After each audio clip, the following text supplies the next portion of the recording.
So good evening, ladies and gentlemen. Very, very warm welcome and thank you. Sorry it's taken a little longer. Thank you so much for joining us on our first day here at Webster's. My name is Olivia Fuchs and I've been part of the organising team, and I just want to thank everyone for making this such an amazing place, such a welcoming place as well. And also welcome to everybody watching online. You're very welcome and lovely to see you all here. So I feel we're really amongst friends and already had an amazing first panel discussion. And now, without further ado, I'm going to hand over to Robert Harrop, who's going to welcome you. He's the General Director of Sgi Uk, who's part of the organisations and committees. So welcome, Robert. Thank you very much, Olivia. Yes, my role is to welcome everyone here in Webster's, in Glasgow and online. Welcome to this launch event for the Seeds of Hope and Action exhibition. Sgi Uk is delighted with the Centre for Applied Buddhism to be holding this week-long series of events in the first week of COP26 and as also part of Scottish Interfaith Week. And we're delighted that we're working in collaboration and that we're working in collaboration with many other organisations as well. So you're very, very welcome to be here for the launch of this exhibition. You'll hear more detail about it later, but this is the first time that it's been shown in this form anywhere in the world. And it is, we hope, something that will really inspire people. We know the context of COP26 and the urgency of the crisis that we're facing and the importance of action being taken by governments. But the Seeds of Hope and Action exhibition does something very wonderful, which is it gives hope through the examples of the people that it introduces us to. And tonight, I'm really pleased that one of the people who feature in the exhibition is going to join us today to speak, but they'll be introduced later on. So at the heart of this week is this exhibition, but we have a wonderful program of events. I also am really pleased as someone from the Soka Gakkai, the Japanese Buddhist organization, that our president, Daisaku Ikeda, has sent a message for this evening. So the rest of my words are going to be reading the message sent by Daisaku Ikeda for this evening. So Daisaku Ikeda says, "Allow me to express my heartfelt greetings and welcome to all of you at the opening of the exhibition Seeds of Hope and Action. The world today is experiencing extreme weather events and anomalies induced by climate change. This past summer, the European continent endured prolonged periods of record heat, and many countries and communities were impacted by unprecedented heavy rains and devastating floods. The United Nations Intergovernmental Panel on Climate Change, IPCC, report of August this year released its alarming findings that if present trends continue, limiting global warming to 1.5 degrees Celsius or even 2 degrees will be beyond reach. The report stressed the urgency of the international community acting in solidarity to strengthen policy responses to the global crisis. In this respect, the United Nations Climate Change Conference COP26, being held in Glasgow, is taking place at a most critical juncture, a code red for humanity. For the world to make the shift to a sustainable carbon-neutral society, it's critical to heighten public awareness of the nature of the threat. But that alone is not enough to motivate people to action at the necessary scale. The exhibition opening today introduces the words of my dear friend, the late Dr. Wangari Maathai. As she engaged in her activities, Dr. Maathai stressed the importance of working with a constructive energy and the understanding that the future we want can be achieved only when there is a deep and personal appreciation that we are the ones who must bring it into being. I feel strongly that sharing this awareness and energy with as many people as possible holds the key to success. The purpose of this exhibition is not simply to sound the alarm and raise concern among the viewers. Many of the panels showcase the visible joy of those who are courageously working to realize change in different places around the world. The exhibition aims to generate a sense of solidarity with our fellow inhabitants of this planet and to inspire collective action for the sake of future generations. The role of the world's forests as carbon sinks that can mitigate climate change has gained increasing attention in recent years. I believe it's equally important to foster people who, as awakened change agents, will grow and spread like a protective canopy for our world, generating the much-needed momentum for building a sustainable society.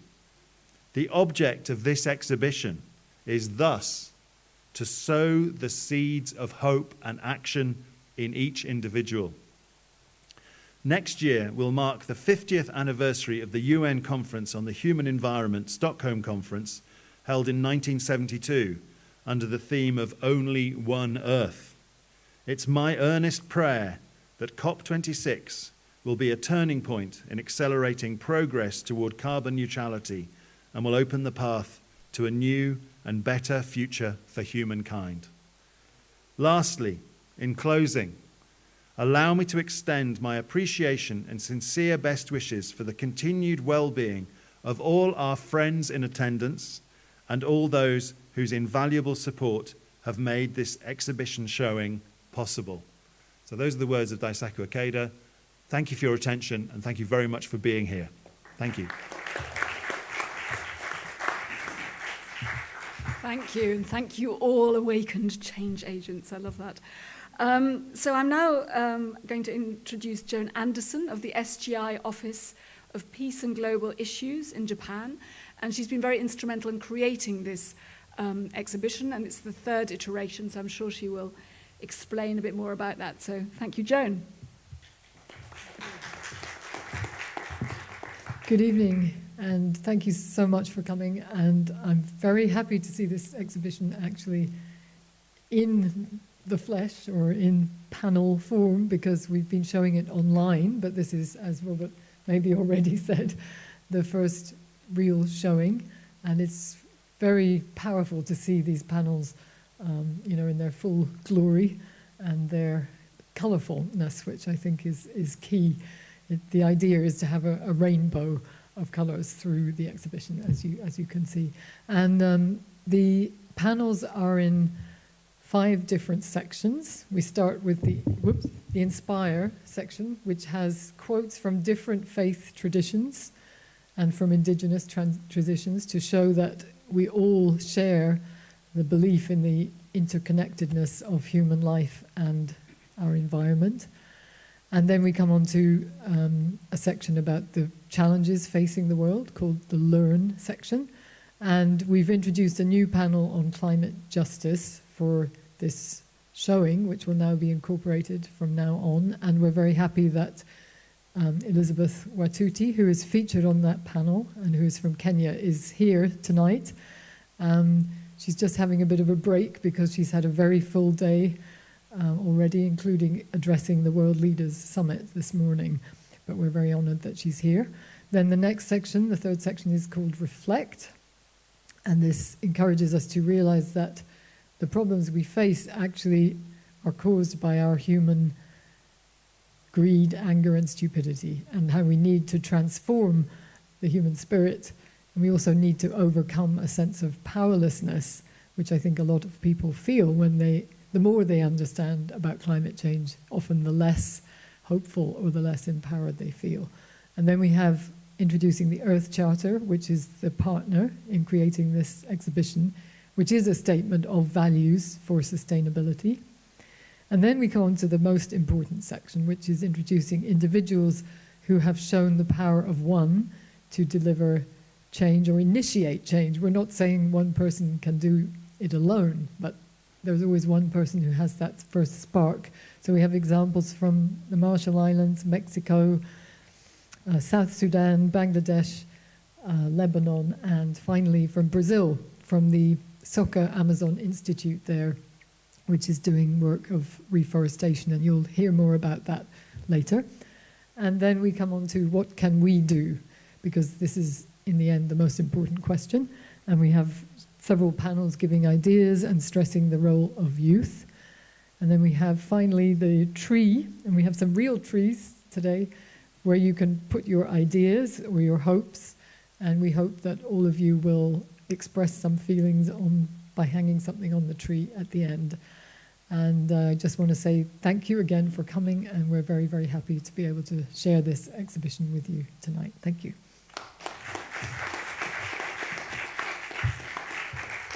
Thank you, Joan. Thank you so much. We also have a storytelling room, because one of the things we're doing is a collaboration with Spread Second Stories. So there is a storytelling room as well, where we're not quite set up yet, but by tomorrow people can film themselves, respond in different ways. And as Joan said, please do follow the invitation to hang something on the tree. So we want to create a collaboration, really, through sharing our dreams and hopes, as well as our fears, if we want. So the next person I want to introduce now is Chiara De Paoli from Italy, from SGI Italy, and she's just going to tell us a little bit about the work they are doing in Italy. Thank you. Hello. Thank you so much. I'm really honored to be attending this event with you today. So thank you for attending too. And I just wanted to share a few words about Italian activities also, but starting from SGI President Daisaku Ikeda's dialogue with Italian philanthropist Aurelio Peccei. And in that dialogue, Aurelio Peccei, who helped shaped the 1972 Conference on Human Environment, he declared how contemporary society and civilizations keep being fascinated by an amoral pursuit of the possible, unimpeded by individual constraint. While as Buddhists and SGI members, we do not reject the individual pursuit of happiness and benefit, our aim is to conquer a life state in which we are able to orient energy coming from individual desire to generate happiness for both self and others. So a vision free of dichotomies, so a vision in which me and others, me and environment are not separated. It can only be achieved through education and through the empowerment of individuals. And so in this sense, as I was saying, last year as SGI Italy, we have launched a campaign called Cambio Io, Cambia il Mondo, literally, I change, the world changes. And it's a project aiming to last until 2030 and holding conferences, exhibitions, videos, and more on the Sustainable Development Goals. And so to raise awareness on climate emergency issues, also our first exhibition called The Legacy or Heritage, Legacy of Life, has been recently inaugurated in September. And it was attended by several representatives of the scientific and institutional world. And the exhibition is currently 100% online, but a physical version of it is going to tour the major Italian cities as soon as the pandemic situation will improve. So we are very, very proud to be alongside SGI UK and SGI International in taking action for peace and for change. So SGI Italy is also addressing social and humanitarian issues through interreligious dialogue and youth participation, especially after 2018, the year in which Nobel Peace Prize laureate Adolfo Pérez Esquivel and SGI President Daisaku Ikeda have chosen Rome for releasing a joint appeal to young people worldwide calling for a new world built on justice and solidarity. And moreover, after the Intesa Agreement, SGI Italy is also one of the 11 religious denominations receiving public funds from the Italian state and choosing to entirely use them to support social and humanitarian activities. And one of the main areas of intervention in this behalf is the environment, with many current and future projects involving local communities. So yeah, I'm happy and proud to represent SGI Italy in such a gathering of inspiring and committed people, and from Europe and all around the world. So my personal determination is to learn from and create bond of friendship with as many people as I can. So thank you very much.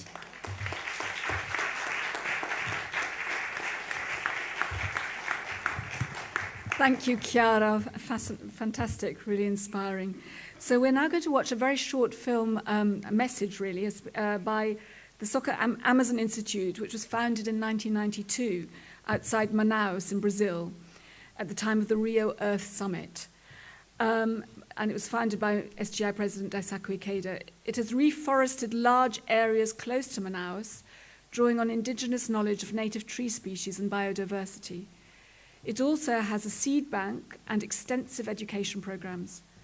Last year, it launched the Life Memorial Project to plant one tree for every Brazilian victim of the coronavirus epidemic. So far, 1,250 tons of carbon have been removed from the atmosphere through this project. So, is it working or it's not working? You can probably see from the panic on my face that it doesn't seem to be working at the moment. Okay. We'll continue trying to get it working and maybe show it later on. Yeah, I'm sorry about that. Okay, well, in that case, imagine they sent us an inspiring message, and I'll swiftly pass on to Jamie Cresswell, who is the Director of the Center for Applied Buddhism and a colleague of mine, and he's just going to tell us a little bit about the work of the center. Thank you, Jamie.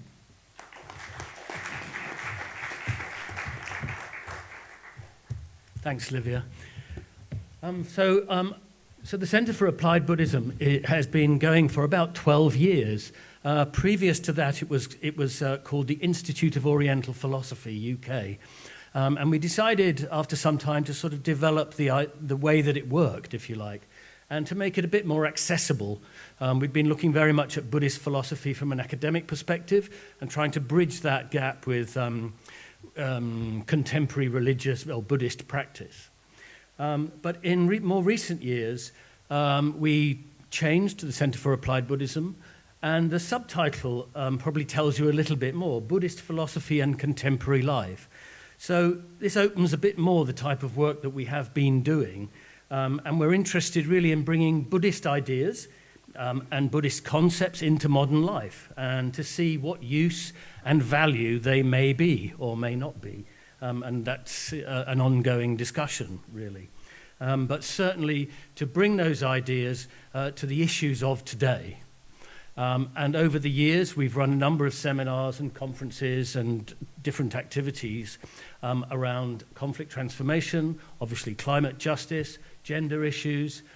We've been running some dialogue groups to learn how to do dialogue with each other and within groups, and a number of different issues such as that.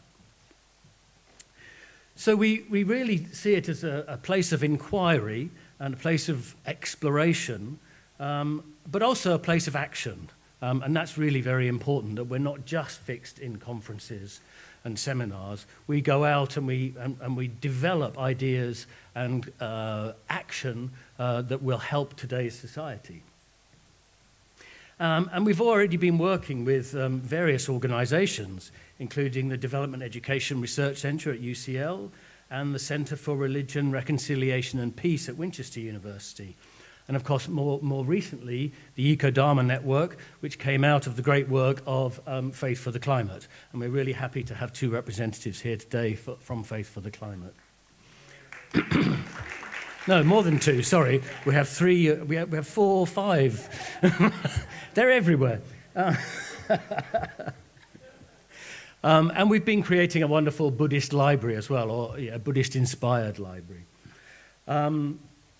So we really want to build friendships and create dialogue and work with other organizations and institutions and people around Europe and around the world to develop these ideas, to bring other people's ideas in as well. It's not just purely Buddhist, but we work with other religions, other faiths. We do a lot of multi-faith work as well, to really explore how best, what are the jewels, what are the golden nuggets, thank you, the golden nuggets in the different teachings that we know of that are really valuable in today's society. So that's what we've been trying to do, and we're really, really happy that we've been so involved, or central, to creating these events, really. So thank you so much, and I hope you enjoyed the rest of the evening.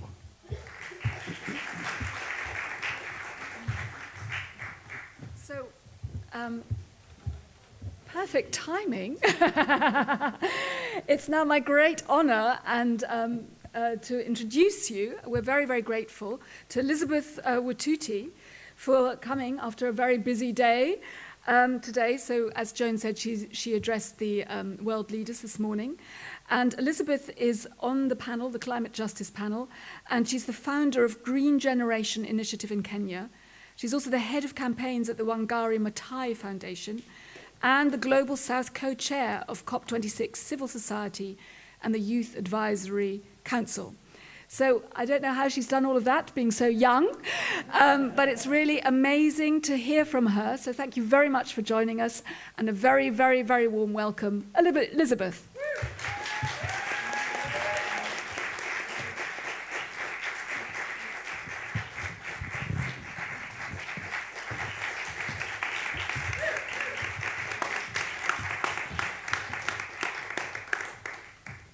Thank you all so much. I'm really excited to be here today, despite having such a long day.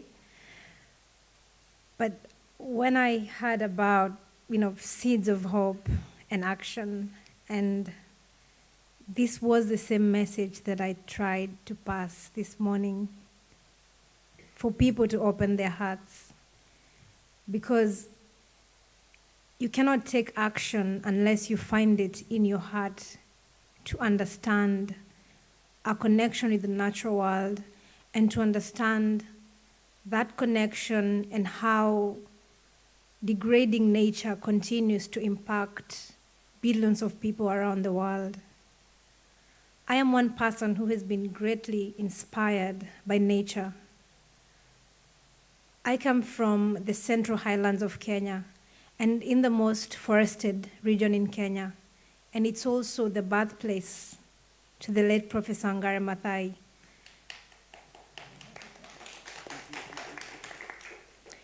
So my inspiration is deeply rooted in the trees that I grew up seeing ahead of me, the bushes beside me, the clean streams and the rivers that were flowing close to my homestead, the bird songs, seeing butterflies, the flowers. These are the things that made me love nature, and in the process made me feel the pain of nature caused by environmental degradation, which is why I do not like to hope, I like to love. So I will love nature and protect nature, which is something that I really hope every one of us shared around the world. Because if you take it in your heart to understand that connection, the world, the earth, how that affects us, how we affect the earth, then we will be so careful and mindful not to harm that natural world. And it's important to understand why we do what we do today and how what we do today will impact the next generations and how it will impact the world in the future. I personally got an opportunity to plant my first tree when I was 7. But that's not how the story ended. It actually ended with an ecological grief where trees that we planted as children were slashed down, and we got to that forest that used to be beautiful, and there were tree logs and the tree stumps, and I couldn't understand why anyone would destroy such a beautiful forest. Which is why till today I do not understand why the world has to beg for action on the climate and the ecological crisis. Is it that people do not feel it in their hearts? Is it that people do not understand the pain of nature and the pain that would cause us? And the pain that is already causing so many people around the world. So back in 2016, I decided to embark on a mission to create a generation of environmentally conscious individuals. And that was purely inspired by that journey, the journey of growing up in the natural world, feeling the love for nature, in the process feeling the pain of nature, and in the process choosing to stand up and speak up for the natural world. So I founded the Green Generation Initiative to get children to love nature, because I know the power that comes with loving nature. Every time I see trees being cut down around the world, in my city, around my country, in the news, in the papers, it hurts to the core. And I would hope that everyone feels that pain of nature, because then we will not have to do most of the things that we do today. We will not have to get the children and the young people to carry all the burden begging for action, because our hearts will remind us what we need to do, and then we will be strongly disturbed and we will get to do what needs to be done. So through this initiative, we have been working with school children, and purely because not every child has had an opportunity to grow up in the forest or close to the trees, close to a place where they would connect to nature. In fact, for some of the people and the young people who are still passionate about the environment, their story could be different. Their story could be the pain of wanting to live in a world they've probably seen in a movie, in the books, but it's not where they're living right now. Could be in the cities. So this was a journey to make them love nature and to also transform their schools, to give them an opportunity to see nature, to connect with nature, and to understand what nature really is. So some of the things we have been doing include greening the schools, where a connection to nature for a child can even be a simple flower in their classroom where they don't have enough space to plant trees. And the other thing, we have been focusing on the tree. I talk a lot about the tree because it's deeply rooted. It's all from back as a child till now. So I started the campaign that I dubbed Adopt a Tree campaign to now make sure that every child in every school in my country would get a chance to plant and adopt a tree in their school compound. Because I believe a tree is life, and for it to survive, we need to nurture it and make sure it grows to maturity. It's one thing to plant a tree, but it's another to make sure that tree grows up to maturity. And in the process of doing that, the children are getting to love nature. And this is how this initiative is changing things and creating a generation of environmentally conscious individuals. And I believe in the power of collective action and in the power of getting it in ourselves to understand beyond our borders. Because right now, the climate crisis is impacting so many people around the world. But even though it's not happening where you are, it doesn't mean that it's not happening at all. There are people that have to go through the worst impacts of the climate crisis. So my message today would be for us to really, and I'll repeat, find it in our hearts to understand what's happening around the world. I'm just from another session listening to the indigenous communities. And it was really moving to listen to their cries and the pain that still the world is not recognizing. They are protecting our ecosystems, our lives, our planet, but still they continue to be sidelined. They still continue not to be heard. And I think it's really important that we get ourselves out of the norm and out of our borders and begin to have that humanity in us to feel, understand, and listen to one another. Because that is what is going to move the world. And that is what is going to make change happen. And I'll just end with a really inspiring quote from Professor Wangari Maathai that moves me every other time. She always said that those of us who understand, who feel strongly, must not tire, and we must not give up, because the burden is on us who know, and those who don't know are at peace.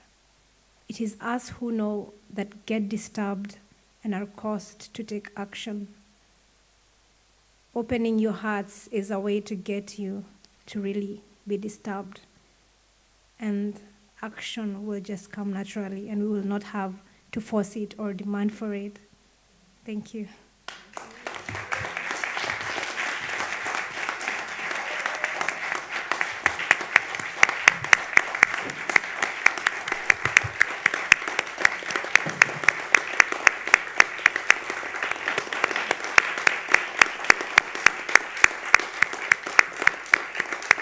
Thank you, Elizabeth. Thank you so much for your inspiring, warm words.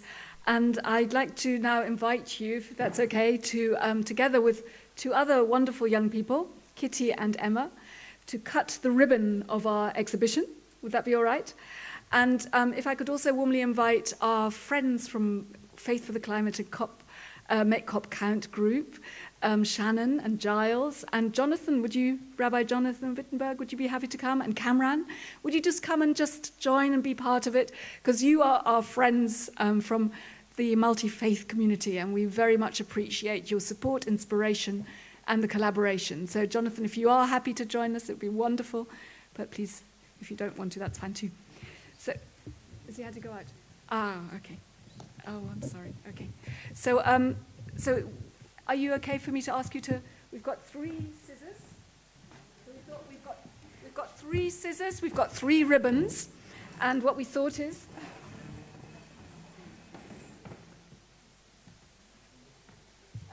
We have 3 ribbons and 3 scissors.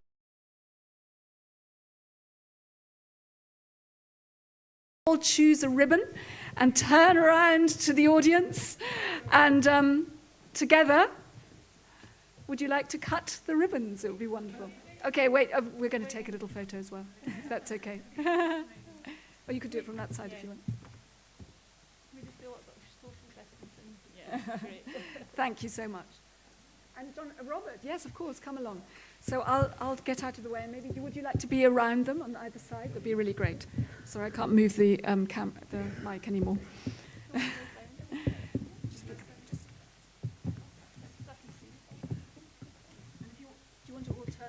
Oh, you're going to do it from there, man? Yeah. And then do another one from over here. Yeah. Okay.